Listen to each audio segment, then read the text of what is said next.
Magandang araw sa ating lahat mga boxing fans saan mang panig ng mundo. Ang labanan o bakbakan na ating tatalakayin ngayon ay ang labanan sa pagitan ni Devin Haney at Regis Prograis, na kung saan magsisilbing challenger itong si Devin Haney sa kasalukuyang hawak na titulo ni Regis Prograis. Walang iba kundi ang WBC Super Lightweight title. Fight schedule Disyembre 9 taong kasalukuyan. Doon giganapin ang bakbakan sa Chase Center, San Francisco, USA. So ibig sabihin, ating masasaksihan ang bakbakan na ito dito mismo sa ating bansa ay sa Pizza Ajiz po mga kaibigan sa buwan ng Disyembre. Maghahayag po tayo ng sarili nating fight prediction and analysis. Pero bago natin yan simulan, inaanyahan ko po kayo na sana suportahan po yung ating munting channel sa pamamagitan po ng pag-subscribe. Maraming salamat po. So, unahin natin ang sa panig ng challenger. Itong si Devin Haney ay nag-undisputed World Lightweight title sa edad na 23 anyos. Idagdag natin, siya po ay dating lumalaban sa Olympic po mga kaibigan. Biruin nyo, sa edad lamang na 23, nag-undisputed po mga kaibigan. Yun nga lang, hindi siya gaanong tinangkilik. Bakit? Dahil po sa kanyang skills. Dahil ang gusto kasi ng tao, yung maaksyon na labanan po mga kaibigan. Sa ngayon, may impresibong kartada itong si Devin Haney. 30 wins with 15 wins coming by way of knockout. Walang talo. Wala rin na italang tabla. May edad lamang ito, 24 anyos. Height, 5 foot and 8 inches. Reach, 71 inches. Orthodox ang kanyang stance, knockout ratio, 50%. Huling lumaban po, nitong taon lamang din, nakalaban niya si Vasily Lomachenko. Panalo si Haney by unanimous decision. Na kung saan po maraming nagrereklamo ng mga boxing fans na dapat daw panalo doon si Vasily Lomachenko. Wala na tayong magagawa doon. Kasi nahatulan na ng mga hurado. Hindi na yun mababago pa. Rematch na lang sila kung magkataon. Pero sa tingin ko, malabo dahil tumaas ang timbang si Haney. Pero tandaan natin, hindi pa binitawan ni Haney ang 3 major title belts. So, nagdalawang isip itong si Haney na bitawan. Dahil once na matalo siya kay Regis Prograis, marami ang mawala kay Haney. Kaya tama lang din o matalino itong si Haney. Hindi niya binitawan ang tatlong mga major title belts just in case na mabigo nga siya naman doon sa Super Lightweight Division. At least champion pa rin siya sa Lightweight Division.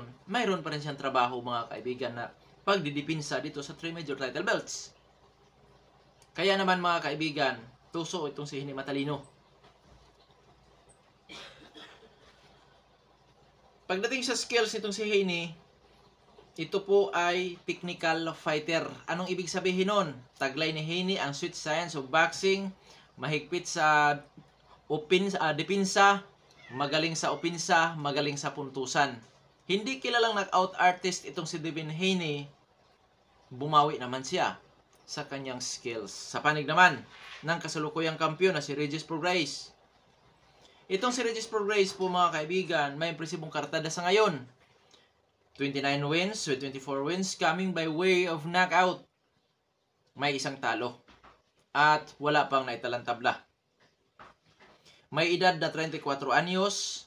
Height po ay 5 foot and 8. Reach 67 inches.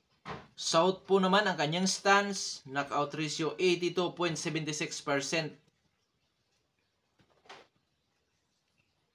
Pagdating naman sa karanasan itong si Prograis, mga kaibigan, 4 times na yata itong naging world champion.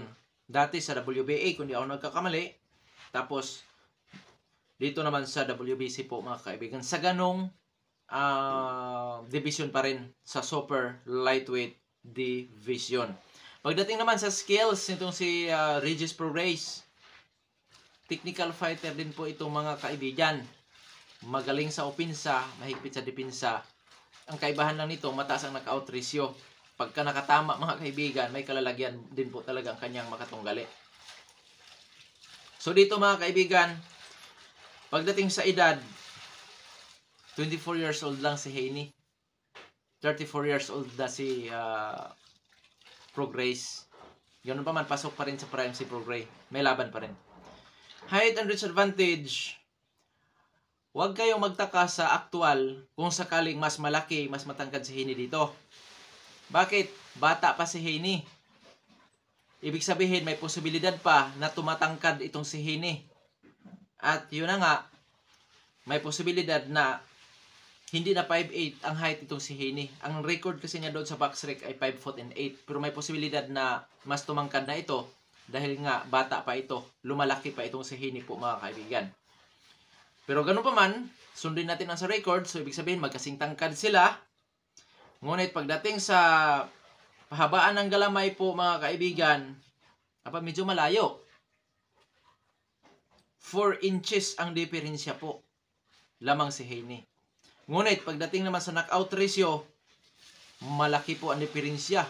Knockout artist itong si Prograis, which is 82.76%. Si Haney mayroong lamang 50%. Pero wag maliitin yung 50% na knockout ratio ni Haney dahil may kakayahan din po yan na magpatulog sa makatunggali. Lalo na napakagaling nito kung bumato ng suntok, timing at accuracy, dagdagan pa ng kanyang depensa po mga kaibigan. Sabi ko nga, magaling sa opensa dito si Haney. Ngayon, sa karanasan. So, sa karanasan naman po mga kaibigan, dahil dito sa super lightweight sila magpangabot, lamang si Prograis. Bakit? Pioneer na. Natural na sa timbang si Prograis. Samantalang si Haney, for the first time pa po lamang mapapalaban sa lightweight division. So, may posibilidad o may mga katanungan tayo kung kakayanin ba ni Devin Haney ang mga pamatay na suntok doon mismo sa natural na sa timbang. Yun, may mga ganun. Kahit sabihin natin napakagaling ni Haney as a technical fighter, hindi porkit mahigpit sa depensa at opensa, hindi marunong tamaan yan. Tatamaan din mga kaibigan. Oo. Yun nga lang, hindi ganong risky kasi magaling nga sa depensa. Okay. So, dito, pagdating sa skills, parehong technical fighter. So, malaki ang posibilidad mga kaibigan na magiging boring ang bakbakan. Magiging chismats ang labanan. Kung sino ang may epektibo na strategy dito ay siyang mananalo. At pwedeng maging boring nga ito mga kaibigan. May posibilidad na maging boring ito. Hindi malayo dahil parehong technical fighter. Ngayon,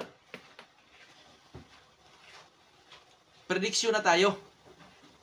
Prediction ko dyan mga kaibigan, Devin Haney by split or unanimous decision. Dahil hindi ako kumbinsido na magawang in-knockout ni Haney itong si Prograis dahil nga mahigpit din sa depensa po itong si Regis Prograis. Nakaya nga ni Regis Prograis ang mga patama na pinakawalan ni Josh Taylor na dihamak na mas mataas ang knockout ratio din ikumpara kay Devin Haney. Pero boxing ito, hindi porkit hindi kilalang knockout artist si Haney ay walang kakayahang mga knockout yan. Depende yan kung makasulido itong si Haney po mga kaibigan. Nakadepende pa rin. So may chance pa rin mawi sa knockoutan. Sa panig ni Regis Prograis, dahil isa rin siyang technical fighter, pinaka-chance talaga ni Regis Prograis dito ay ang may knockout si Haney gamit ang kanyang skills at power. Dahil once na magkamali si Haney, may kalalagyan si Haney dito kay Prograis mga kaibigan. May posibilidad na matumba si Haney dito or may knockout pa kung mas puruhan din. At di malayo yan dahil napakataas ng knockout ratio ni Regis Prograis. At pwede rin na magawa ni Regis Prograis na maidumina ang laban gamit ang kanyang skills at power. Sa makatuwid, hindi po yan kagulat-gulat kung sakali na may panalo ni Regis Prograis ang laban kontra Haney dahil po marami o may kalamangan lalo na pagdating sa power itong si Regis Prograis. May kalamangan sa power. Sa skills, may laban din. Sa height and disadvantage, bagamat sa tingin ko mas malaki dito si Haney, pero sanay na si Regis Prograis po sa malalaki sa kanya na kalaban. Kaya di nga kagulat-gulat yan kung sakali makakuha ng panalo si Regis Prograis. Kaya naman itong si Haney, hindi niya binitawan ang kanyang mga titulo doon sa lightweight division dahil just in case na hindi nga siya magtagumpay, babalik siya doon sa natural na niya na timbang sa lightweight division. Pero sabi ko nga, sa tingin ko, panalo dito si Haney by split or unanimous decision. At sa knockoutan naman, sa tingin ko, kung magawa nga ni Haney may knockout yan, matindi na si Haney po mga kaibigan. Dahil hindi naman kilalang knockout artist nga ang boxing irong ito. Abangan natin, magandang laban po ito mga kaibigan dahil hindi nakakatiyak si Haney sa panalo dito kay Regis Prograis.